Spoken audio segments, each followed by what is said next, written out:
Hey, here comes a Porsche.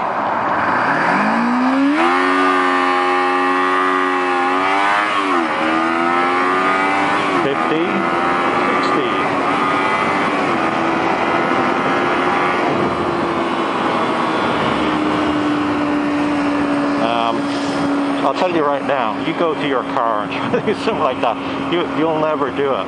It's not going to happen. This is plenty fast enough for a learner. And you know, with the restriction regs anyway, I mean, you're probably actually faster than a restricted like Bandit 650. Because the problem with like a Bandit 650 is its power range down below. It's designed so its power band, you know, probably starts around 5 and goes up to about 8.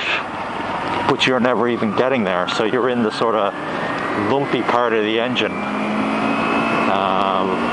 And even then, with the lumpy part of the engine, as you go above 2,000-3,000 RPMs, you're starting to get air starvation. When you get to 4,000, you've completely run out of the air you need. But you're already on your way, you know.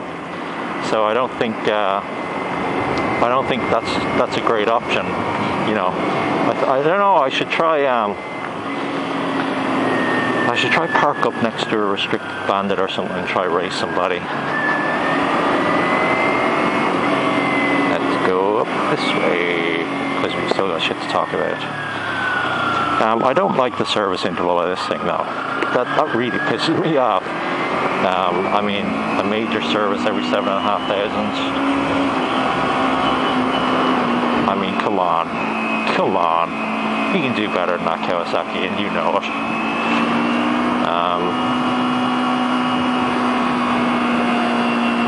I mean, it's not a hugely expensive service, but you know, it's, as far as I'm concerned, it's completely unnecessary cost. Oh, I forgot they put speed bumps up here.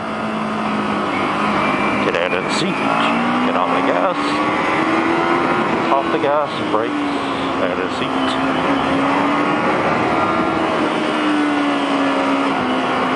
Yeah, let's go around this guy.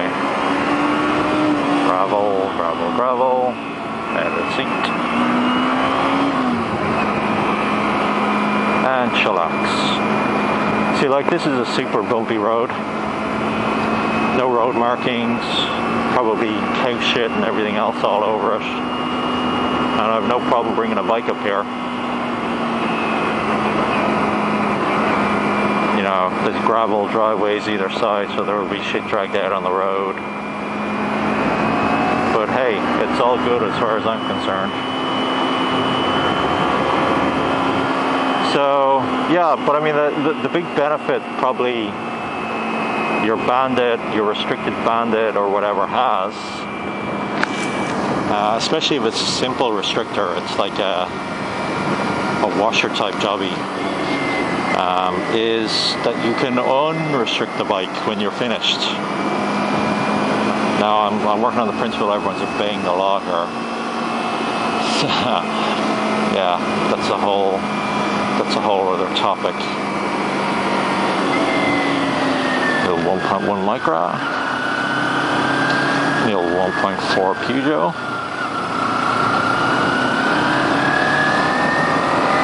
Make sure there's no shit in our tires.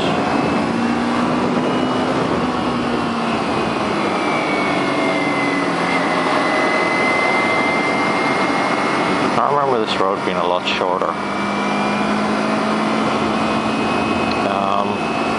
Yeah, you can unrestrict those bikes, you know, and that's pretty cool. You'll never do that with this. So if you get to your 3 years, 2 years, whatever it is, like myself, and decide, you know what, I want a bit more power now.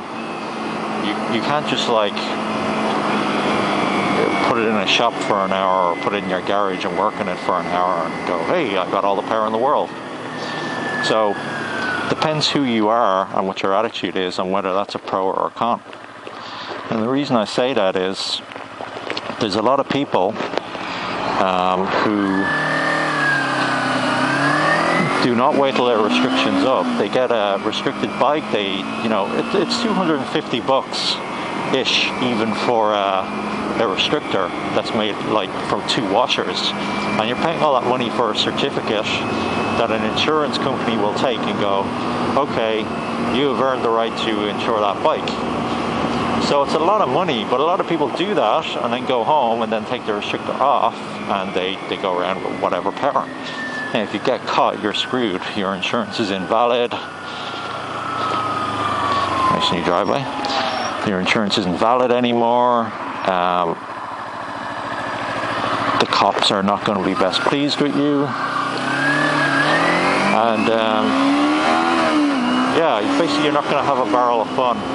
Obviously, if you crash or anything like that and they find out, oh, your restrictor's gone, automatically it's 100% your fault,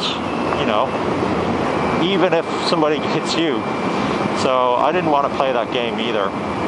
And I didn't want to have a bike that was going to choke anytime I try to ride it. And I didn't want a bike that was going to look fast but really go nowhere. I mean, I get the idea of people having sleeper cars, that have way more power, but they just look like an average everyday ride. I get that idea, but I don't get the point of, the guys who, they build something that looks like a Ferrari Testarossa, but really underneath it's a Ford Escort with a 2-liter engine. I do not understand that at all. It's like, it's basically a willy waving exercise to me. I just don't get it. So, when I may be done with this bike, or, well, that's if it sells, right? When I may be done with it and I want to move on somewhere else, I'm not sick of it. My opinion of it hasn't changed. I still think it's a fantastic bike. I hope whoever buys it will get lots of enjoyment out of it too, and,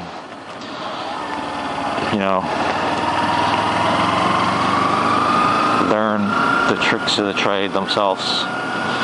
And it's all good, bros. It's all good.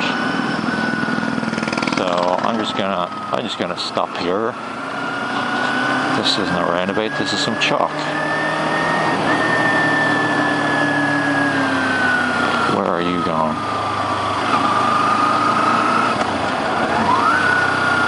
Dun dun dun dun dun. I need to learn to turn my head more for you guys.